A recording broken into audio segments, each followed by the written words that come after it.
माधव दास जी जब जगन्नाथपुरी गए तो 3 दिन तक महाप्रभु जगन्नाथ जी को उन्होंने दर्शन नहीं किया। जगन्नाथपुरी पहुंचे, पहुंचते ही जगन्नाथ जी का श्री मंदिर देख करके रोने लगे और रोते रोते समुद्र के किनारे बैठ गए और जाकर के अपने आप को कोसते हुए रुदन करने लगे। किसी ने पूछा माधव दास जी ने दर्शन क्यों नहीं किया? बोले माधव दास जी अपने मन में विचार करने में 21 वर्ष का हो गया, अपने 21 वर्ष मैंने विषय भोग में व्यतीत कर दिए, जगन्नाथ जी की शरण में पहले क्यों नहीं आया? इस उदासी से बैठे जगन्नाथ वहां समुद्र के तट पर जाके और अपने आप को दंड दे रहे हैं। ना कुछ पा रहे हैं, ना कुछ पी रहे हैं, ना कुछ पा रहे हैं, बस एक निष्ठ होकर रुदन करते जा रहे हैं और बार बार स्वयं को कोस रहे हैं। मैंने 21 वर्ष निकाल दिए। अरे तो भाई किसी ने कहा माधव दास जी को प्रसन्न हो जाना चाहिए, अब तो आ गए शरण में। बोले अब जीवन का कोई पता है क्या? मेरे जीवन के केवल इतने ही दिन हो, 21 वर्ष 6 दिन की मेरी आयु हो, तो इसका मतलब अब शेष 3 ही दिन रह पाऊंगा मैं ठाकुर जी की शरण में। 21 वर्ष तो मैंने विषय भोग में निकाल दिए।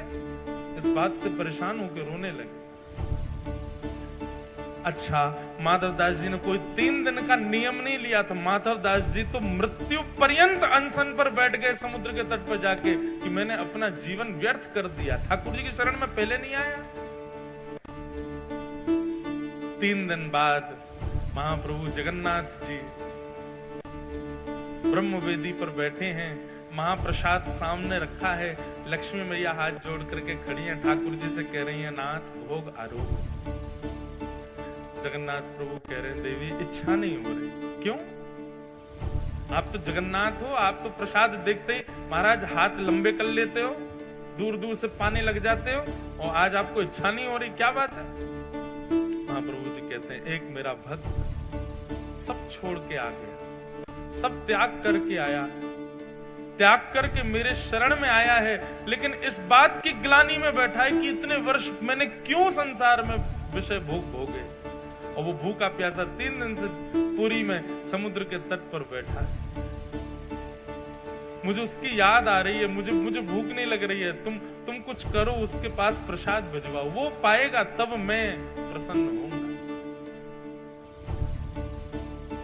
लक्ष्मी जी ने स्वर्ण के थाल में महाप्रसाद को सन्मुख का थाल जिसमें महाप्रभु जगन्नाथ भोग लगाते हैं, वही थाल जगन्नाथ जी के अधुरामृत से युक्त थाल एक बालक का रूप धारण करके माधव दास जी के पास ले जाया गया।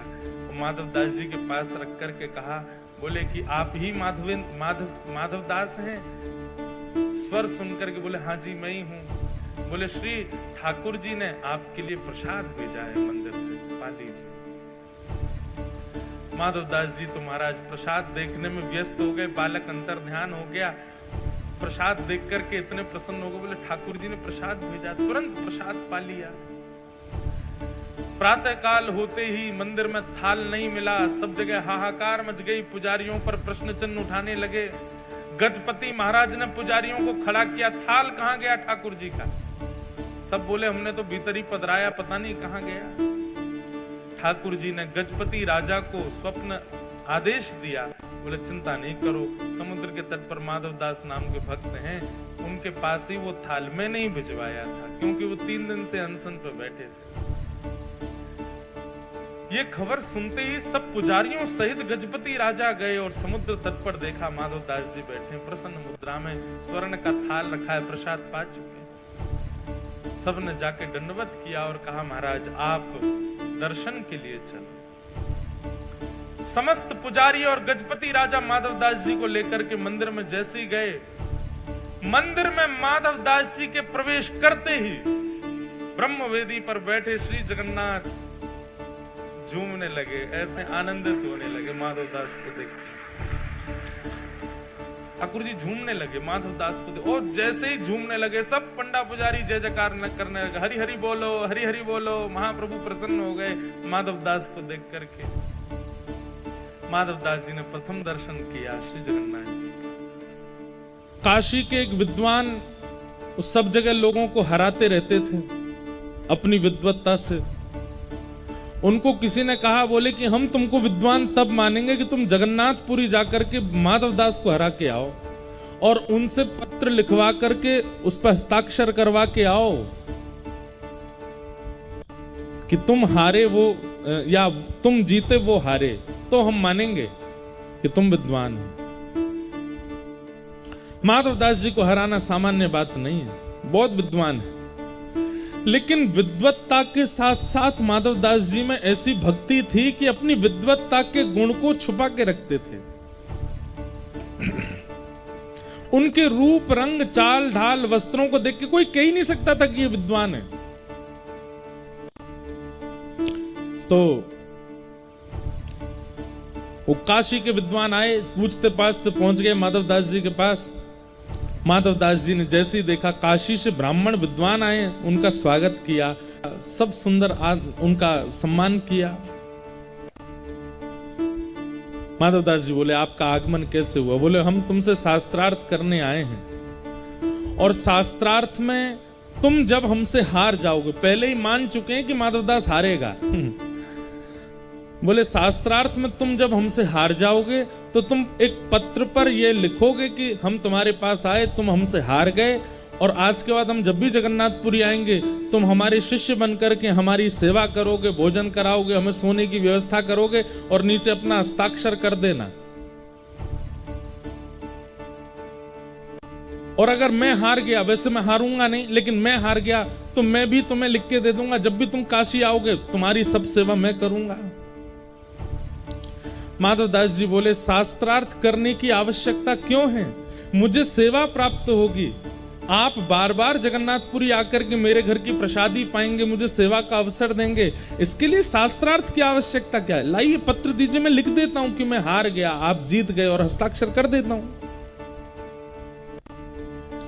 तो माधवदास जी बोले, आप सुनो, पत्र पर मैं लिख देता हूं कि आप जीते, मैं हारा, आज के बाद आपका मैं चेला हूं, आपकी भोजन की व्यवस्था, रहने सहने खाने की सब व्यवस्था मैं करूंगा, नीचे हस्ताक्षर कर देता हूं। ओ नहीं नहीं नहीं नहीं, शास्त्रार्थ करना पड़ेगा। माधवदास जी बोले, शास्त्रार्थ नहीं, आप ले जाओ, आप जीते मैं हारा। क्योंकि माधवदास जानते थे कि ये मुझसे जीत नहीं पाएंगे, लेकिन इनको निराश करके थोड़ी भेजना मुझे। लिख दिया आप जीते मैं हारा, और नीचे हस्ताक्षर कर दिए, माधव दास आपका दास। ब्राह्मण देवता रात में सोए, प्रसाद पाया, निकल गए काशी के लिए। काशी में विद्वानों को इकट्ठा किया। हाँ भाई देखो, तुम लोगों ने चुनौती दी थी माधवदास को, देखो मैं लिखवा करके लाया हूं, हरा दिया मैंने उसको।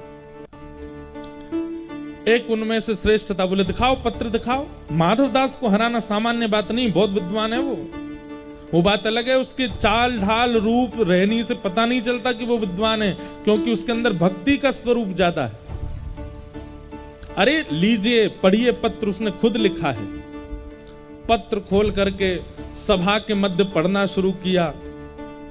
अमुक तिथि पर काशी के अमुक नाम के ब्राह्मण मेरे पास जगन्नाथपुरी आए थे, हम दोनों के बीच शास्त्रार्थ हुआ, और शास्त्रार्थ में काशी से आए ब्राह्मण की भयंकर हार हुई।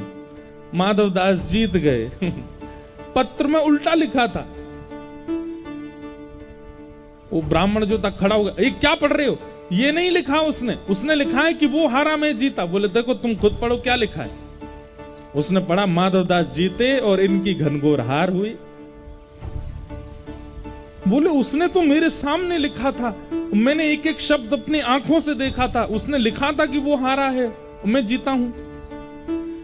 ब्राह्मण बोले लिखा था मतलब तुम दोनों के बीच शास्त्रार्थ नहीं हुआ था क्या? नहीं देखिए मैं बताना चाहता हूं, मैं कहा तो था कि शास्त्रार्थ, उसी ने मना कर दिया था कि बिना शास्त्रार्थ के मैं हार स्वीकार करता हूं।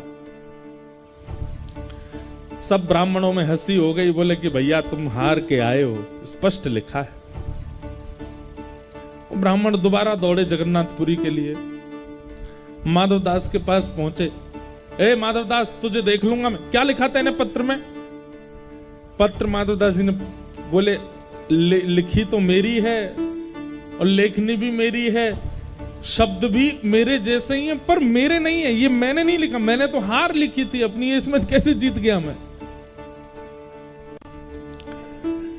ब्राह्मण बोले अब ऐसा नहीं होगा, अब दूसरी क्रिया होगी। क्या? तुमको शास्त्रार्थ करना ही पड़ेगा, और शास्त्रार्थ में जो जीतेगा वो हारने वाले के मुख पर कालीत पोत करके, उसको गधे पर बैठा करके, चप्पलों की माला पहना करके पूरे नगर में घुमाएगा और हारने वाला चिल्ला चिल्ला करके बोलेगा कि मैं उनसे हारा, मैं अमुक से हारा।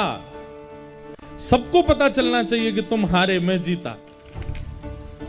माधवदास जी बोले, देखिए शास्त्रार्थ की जरूरत नहीं है, मुझे स्वीकार है, आप कालीत पोत दीजिए, मेरे गले में चप्पल की माला पहना दीजिए, गधा ले आइए, मैं बैठ करके पूरे नगर में ढिंडोरा पीटने को तैयार हूं कि आप जीते मैं हारा। परंतु अभी मेरे दर्शन का समय है, आप जब तक कालीत और गधे की व्यवस्था करो, मैं थोड़ा दर्शन कर आऊं जगन्नाथ जी का। हाँ तुम जाओ। ये ब्राह्मण गए, धूड़ धाड़ के लाए गधा, कहीं से कालीत स्याही इकट्ठी करी। इतने में ही माधवदास जी निकल करके बाहर आए मंदिर से। अब हुआ यह कि ये माधवदास जी नहीं थे, स्वयं जगन्नाथ जी ही माधवदास जी का रूप धारण करके आए थे। माधवदास तो भीतर दर्शन कर रहे हैं, पर प्रबल प्रेम के पाले पड़कर हरि को नियम बदलते देखा, अपना मान तले टल जाए पर भक्त का मान ना टलते देखा। ठाकुर जी जानते हैं कि माधवदास कालीत पोत करके गधे पे बैठ के घूम आएगा पूरे नगर में, लेकिन मैं कैसे बैठने दूं उसको, मैं नहीं बैठने दूंगा। तो माधवदास तो भीतर दर्शन कर रहे थे, माधवदास का रूप धारण करके जगन्नाथ जी बाहर आए और ब्राह्मण गधा लेकर के काली स्याही लेके खड़ा था, आओ तुम्हारा मुंह पोतूं। ठाकुर जी बोले, स्याही नीचे धर दो, पहले शास्त्रार्थ करो। तो तुमने तो मना किया था कि शास्त्रार्थ की जरूरत नहीं है। बोले तब किया था, पर अभी जगन्नाथ जी का दर्शन करके मेरा मन बदल गया, अब तो मुझे शास्त्रार्थ करना है। भगवान से कोई जीत सकता है? ऐसा शास्त्रार्थ हुआ, ऐसे ऐसे प्रश्न रखे भगवान ने कि उनका उत्तर नहीं दे पाया, निरत्तर हो गया वो काशी का ब्राह्मण। और पूरी भीड़ एकजुट हो गई, सबके सामने उस ब्राह्मण की हार हुई। हार होने के बाद ठाकुर जी बोले, इधर आओ, स्याही पोते तुम्हारे। और स्याही लेकर ठाकुर जी नहीं पोती उसके मुंह पे, बैठो गधा पे, और पूरे जगन्नाथपुरी में हल्ला करके आओ कि माधवदास जीता और मैं उनसे हारा। बेचारे वो बैठ गए गधे पे और पूरे जगन्नाथपुरी में हल्ला करे रोते रोते, माधवदास जीत गया, मैं उनसे हार गया, माधवदास जीत गया, मैं उनसे हार गया। इतने में ही माधवदास जी, असली माधवदास जी निकल करके आए मंदिर से। जैसे मंदिर से निकल के आए, उन्होंने छोटे छोटे बच्चों से पूछा, एक ब्राह्मण यहाँ खड़े थे गधा लेकर के, स्याही लेके, कहाँ है वो? बोले वो तो कालीत मुंह पे पोत करके गधा पे बैठ के डोल रहे हैं पूरे नगर में। हैं अपने आप ही? माधवदास जी दौड़े दौड़े गए, ब्राह्मण देवता आप ये क्या कर रहे हैं? आप क्यों चढ़ गए गधे पे? आपने क्यों अपने मुंह पे पोत ली स्याही? आप नीचे उतरिए, ये अधिकार आपका नहीं है, अभी पहुंचिए अपना मुख। ब्राह्मण चरणों में, नहीं नहीं नहीं माधवदास जी, मैंने अपनी हार स्वीकार कर ली। अब आप ये क्यों स्वीकार की? मैंने तो कुछ कहा ही नहीं आपको, क्यों स्वीकार कर ली? अरे भैया, तुमने जो प्रश्न किए और मेरे प्रश्नों का जो उत्तर तुमने शास्त्रार्थ में दिया, मैं तो तुमको गुरु मान चुका हूं। लिपट गए चरणों से। माधवदास बोले, शास्त्रार्थ हुआ कब? समझ गए। दौड़ करके माधवदास जगन्नाथ जी के पास गए और जाके ठाकुर जी से लड़ने लगे, नाथ ये आपने क्या किया? बेचारे एक ब्राह्मण आए थे, केवल उनको जीत की भूख थी। वो केवल अपने जीवन में एक चीज कमाना चाहते हैं कि उनसे सब हार गए, मैं देने को तैयार था अपनी हार, आपने क्यों नहीं देने दिया? महाप्रभु जगन्नाथ जी बोल पड़े, बोले दुनिया का कोई और व्यक्ति देता तो मुझे कोई असर नहीं पड़ता, पर मेरा भक्त क्यों किसी से हारे, और मेरे रहते हुए कैसे हार सकता है? मैं ये नहीं देखूंगा। अरे तुम सामान्य ब्राह्मण होते, विद्वान होते, अपनी हार स्वीकार कर लेते, मुझे प्रसन्नता होती, लेकिन भक्त तो मेरा है, मैं कैसे उसे हारता देख सकता हूं?